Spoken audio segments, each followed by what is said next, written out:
L'intolérance, cause et conséquences. Nous allons en parler et je rappelle que, chers amis téléspectateurs, vous deviez composer le 01 48 52 94 02 pour prendre part aux discussions sur ce plateau. Vos opinions, vos commentaires sont donc attendus. Hugues Hector Zogo, Oui, l'intolérance, c'est déjà quoi? l'intolérance, c'est le fait de ne pas accepter son prochain par rapport à ce qu'il dit. C'est de ne pas accepter son prochain par rapport à son vécu quotidien. C'est le fait de ne pas accepter son prochain en tant qu'être. Parce que il a beaucoup de choses qui naissent de sa personnalité. Il y a par exemple le volet religieux. On peut ne pas être tolérant par rapport au volet religieux que l'autre développe. On peut ne pas être d'accord parce que la personne ne partage pas le même avis que soi. Il y a plusieurs aspects qui rentrent en ligne de compte avec l'intolérance. Maintenant, si vous permettez, je vais peut-être aborder tout de suite les causes qui nous conduisent vers cette réalité-là. Tout à fait. Et je dirais de prime abord que c'est d'abord une question d'ignorance. C'est une question d'ignorance et de méconnaissance, surtout de la culture des autres. Parce que quand vous ne connaissez pas mieux la culture des autres, quand vous n'êtes pas assez ouvert, quand vous êtes très ignorant, un oui que l'autre a pu dire, vous allez mal l'interpréter. Et le fait de l'avoir mal interprété peut vous conduire à vous retrouver dans une posture où l'autre devient tout de suite un adversaire, un ennemi. Alors qu'en réalité, il n'a fait qu'exprimer, au regard de la culture qui est la sienne, ce qu'il pense de façon ouverte. Et il y a, je vais dire, plusieurs niveaux qui travaillent à l'intolérance. On va partir, par exemple, de la famille. En famille, il y a ce que nous appelons l'éducation reçue par notre père et notre mère, donc l'éducation reçue par nos parents. Et donc, en parlant de l'éducation, on se retrouve dans un environnement de socialisation et cet environnement de socialisation, c'est soit, déjà dès le bas âge, les parents nous disent, ce n'est pas parce que la personne et toi, vous n'êtes pas d'accord sur le même point de vue, que tout de suite, cette personne-là, tu ne vas plus l'aimer. Parce que si cette éducation-là, on n'essaye pas de te l'inculquer depuis le bas âge, depuis la maison, tout de suite, quand quelqu'un dit non à tes désirs, ça pose problème. Et tu trouveras qu'il faudra mettre tout ce qu'il y a comme stratagème en place pour abattre cette personne-là. Cette personne devient pour toi l'ennemi à vie. Ça peut prendre le nombre d'années, mais tu as cette haine-là dans ton cœur qui te ronge, qui te détruit. Parce que tu n'es pas tolérant, tu es intolérant. Et quand on laisse la famille, il y a aussi, par exemple, l'école qui, normalement, travaille et éduque au droit à la différence. Si ça ne se fait pas, si tu vas dans une école où on ne te permet pas, par exemple, de comprendre que toi, en tant que chrétien, tu as le même droit que celui qui est musulman ou celui qui est animiste, tu vas penser que chrétien que tu es, c'est ça qui domine le monde. Alors qu'en réalité, la société n'est pas faite que de chrétiens. Elle est faite à la fois de chrétiens, de bouddhistes, de musulmans, d'athées. C'est tout cet ensemble-là qui constitue la société. Donc, il y a ce droit-là aussi qu'on doit pouvoir t'apprendre, le droit à la tolérance qu'on doit pouvoir t'apprendre à l'école. Et puis, le troisième niveau qui permet quand même de développer soit l'intolérance ou la tolérance, c'est la rue. Et parlant de la rue, il y a ce qu'on appelle par exemple la discrimination courante. Il y a des environnements dans lesquels vous vous retrouvez et tout le temps, ce n'est que de la discrimination que l'on fait. On ne veut pas permettre à l'autre d'avoir un petit espace de liberté. c'est ce que l'on dit, c'est ça qui reste. Et donc, si tu as grandi aussi dans un environnement comme ça, tu risques de te retrouver tout le temps intolérant. Il y a d'autres conséquences qu'on pourrait découler ou tirer de ces différents faits-là. Et je crois qu'on va y arriver au cours de notre développement. Tout à fait.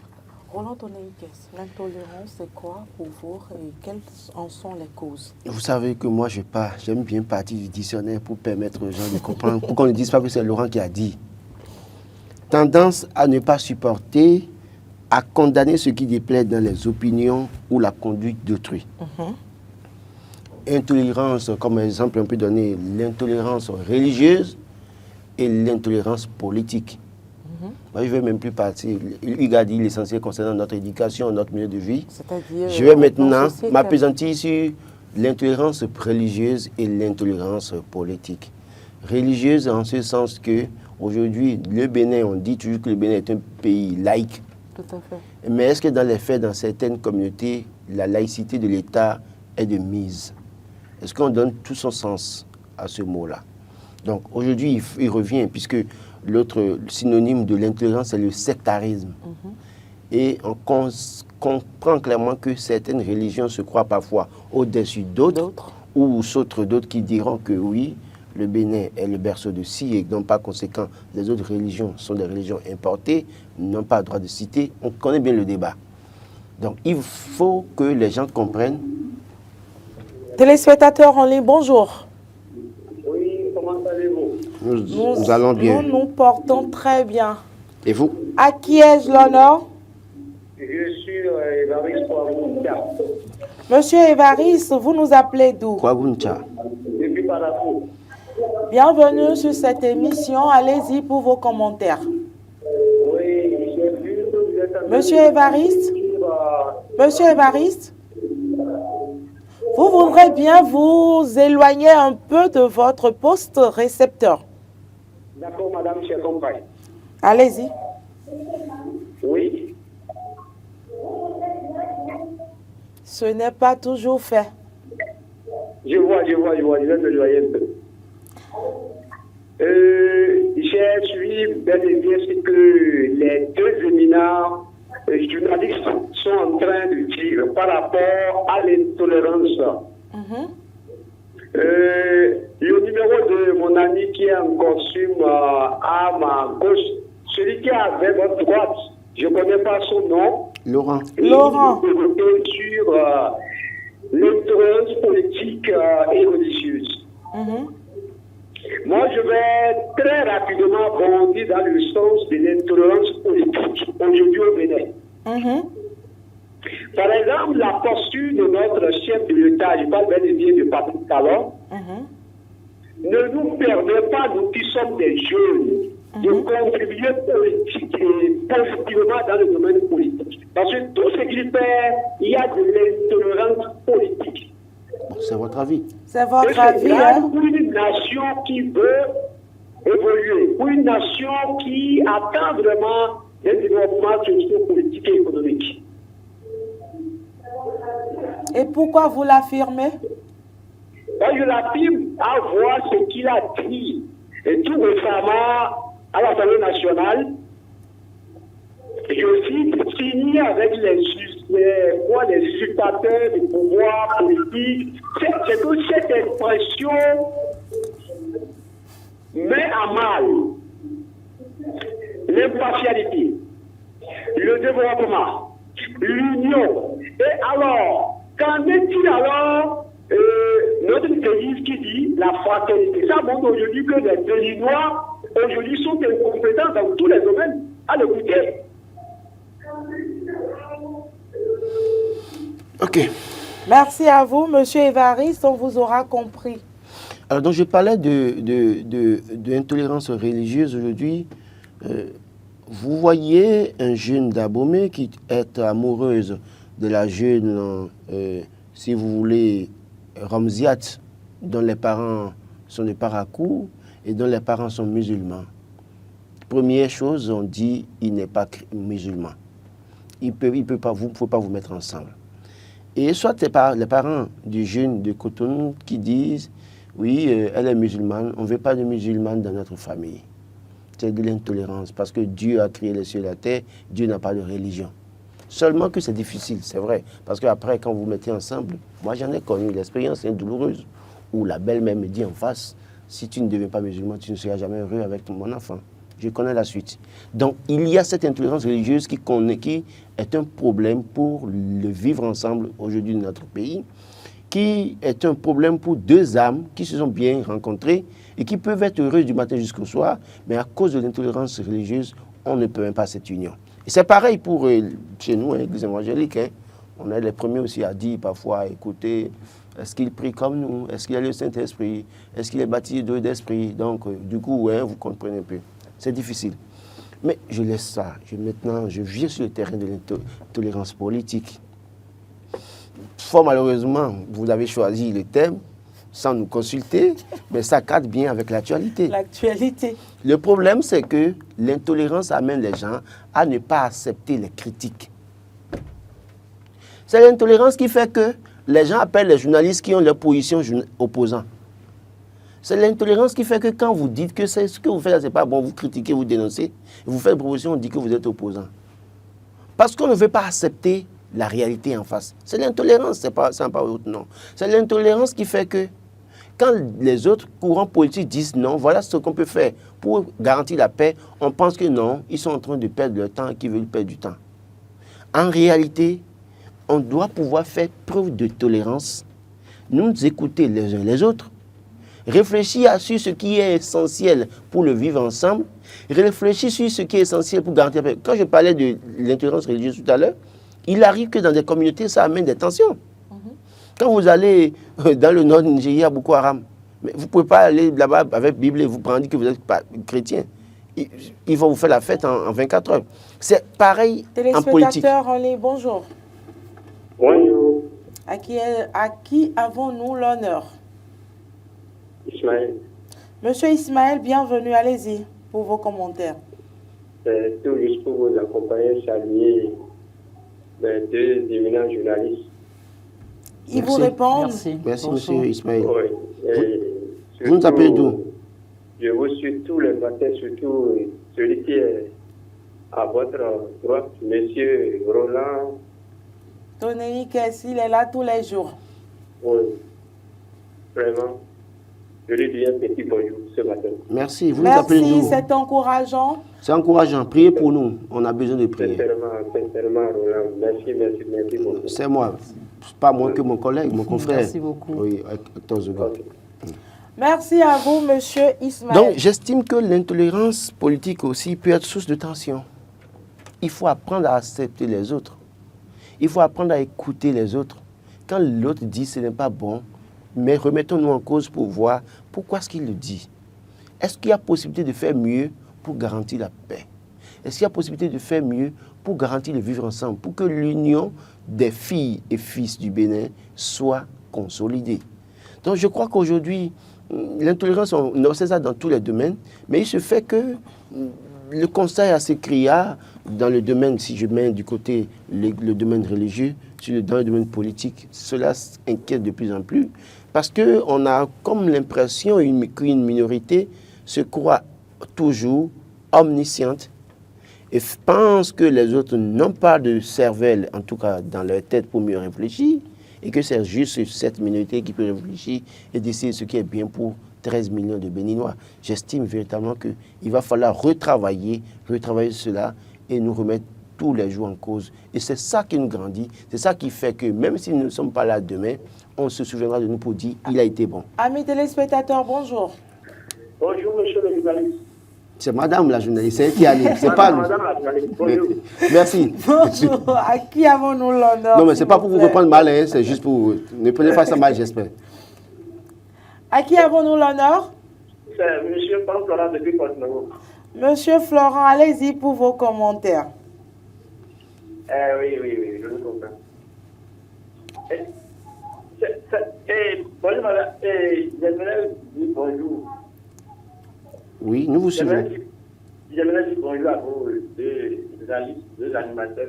Il vous écoute. Merci Nous vous beaucoup disons pour le bonjour aussi. soutien. Je vous dis Dieu va vous accompagner. Amen. Amen. Merci pour vos encouragements en direct sur ce plateau. Hugues Hector Zogo, nous allons poursuivre. Oui. Quels peuvent être les inconvénients de l'intolérance? Je pense quand même qu'on va peut-être pas sortir les mots des inconvénients, parce que c'est des inconvénients très graves. Oui. C'est des inconvénients très graves. Et la finalité, c'est même pas souhaitable. Vous savez, dès qu'on parle d'intolérance, ça fait tout de suite le lit à la division. Tout à fait. Et quand on se retrouve avec la division, c'est que l'unité nationale est fragilisée. Elle est fragilisée. Or, le souhait le plus cher de tous les compatriotes béninois aujourd'hui, c'est la paix. Ouais. Vous allez constater d'ici 3, 4, 5 mois qu'il y aura le balai de personnalités sur nos chaînes de télévision pour commencer par nous parler de la paix. Et c'est là où je trouve qu'il y a une forme d'hypocrisie, en fait, qui se nourrit chez nos acteurs politiques. Ils sont conscients de l'acte à poser pour préserver la paix. Mais ils font tout le contraire pendant plusieurs années. Et dès qu'on se retrouve à quelques mois des élections... Amis téléspectateurs en ligne, bonjour. Oui, bonjour, madame la journaliste. Bonjour, à qui avons-nous l'honneur, s'il vous plaît? C'est monsieur Évariste de retour. Ah, monsieur Ah, Évariste. monsieur Évariste, allez-y. Vraiment, je voulais parler, le réseau ne passait pas là. Allez-y. Maintenant, nous vous recevons 5 sur 5. Très bien. Par rapport à l'intolérance politique,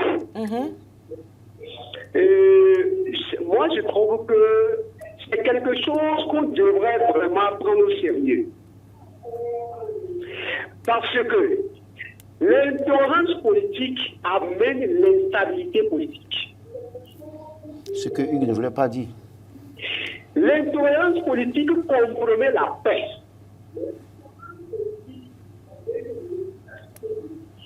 Et le gouvernement actuel, il doit quand même faire plus de devoirs pour qu'il y ait ce qu'on appelle de la tolérance un peu partout. Parce que nous sommes tous les Béninois et nous sommes contraints, nous sommes obligés, nous sommes en train de nous parler, de nous écouter pour construire cette nation.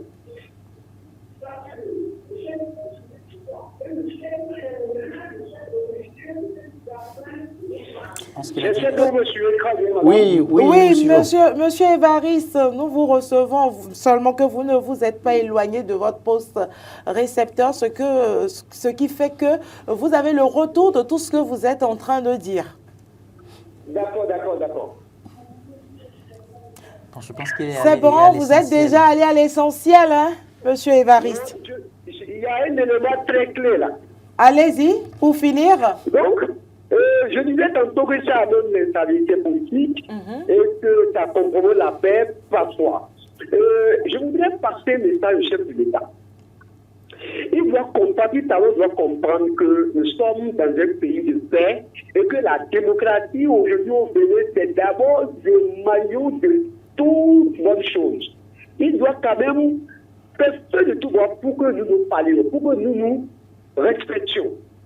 Parce que comme soit de l'opposition ou de la mouvance, nous sommes quand même des Noirs. Si on nous fait des incompétents, les maçons qui construisent aujourd'hui un peu partout, ce sont des Chinois, ce sont des Togolais, ce sont des Sénégalais, ce sont bel et bien des Béninois. On doit quand même faire feu de tout bois pour que ce pays soit en paix. Merci, monsieur Évariste. Merci beaucoup pour votre apport. Merci d'être revenu. Hector, vous étiez en train de donc présenter les conséquences, de l'unité nationale qui serait fragilisée du moment où on commence par tout mettre en œuvre pour qu'il y ait intolérance comme droit de cité. Et je disais que dans quelques mois, on va commencer par voir le balai de nos acteurs politiques au niveau de nos chaînes de télévision pour nous parler de la paix. Or, préalablement, ils ont pris plusieurs années pour détruire la paix. Ils ont pris plusieurs années pour poser des actes qui se retrouvent à l'antipode de la paix.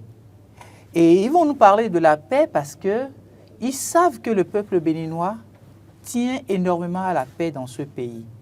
Et puisque nous allons aux élections générales de 2026, dès qu'on commence par parler de la paix, tout le monde se dit, bon, ok, qu'est-ce qu'on ferait? Travaillons à la paix. Mais travailler à la paix, là, c'est d'abord nos acteurs politiques. C'est d'abord nos leaders religieux, que ce soit l'imam, que ce soit le pasteur, que ce soit le prêtre, que ce soit l'évêque, l'archevêque, c'est à eux qu'incombe cette mission-là de faire véhiculer, que ce soit le vendredi ou le dimanche, ou même les autres jours ordinaires où ils se retrouvent. Les religions endogènes également. Même les religions endogènes. Il faudrait, vous savez, depuis qu'on est en train de parler est-ce que les acteurs du politiques vaudou les déisme, écoutent? j'espère que même s'ils ne nous écoutent Quelqu'un- pas, Nous n'avons plus quelqu'un- beaucoup de leurs temps, enfants, nous n'avons Quelqu'un est qu'une minute. membre de l'aumônerie des cadres catholiques, je ne sais quoi. Oui. Vous voyez sa posture aujourd'hui? j'espère bien qu'ils vont nous écouter. Vous savez, pourquoi vous êtes revenu sur cet exemple-là? Moi, Nous n'avons plus beaucoup de Je ne le temps. cache pas, hein. Je sais que le président de l'Assemblée nationale, Louis Vlavonou, a travaillé énormément avec l'Église catholique à des postes très élevés pour que la paix puisse régner dans notre pays, le Bénin. Aujourd'hui, en tant que président d'institution, mon souhait le plus cher, c'est qu'il puisse continuer par œuvrer à ce que À la paix, préservation de règne la dans paix au notre Bénin. pays. Merci Hugues Zogo, merci Roland Tonéikès. Nous sommes à la fin de ce numéro de Matin d'Éden. Merci à toutes et à tous de nous avoir suivis. Je vous retrouve demain avec le même plaisir, même heure, même chaîne.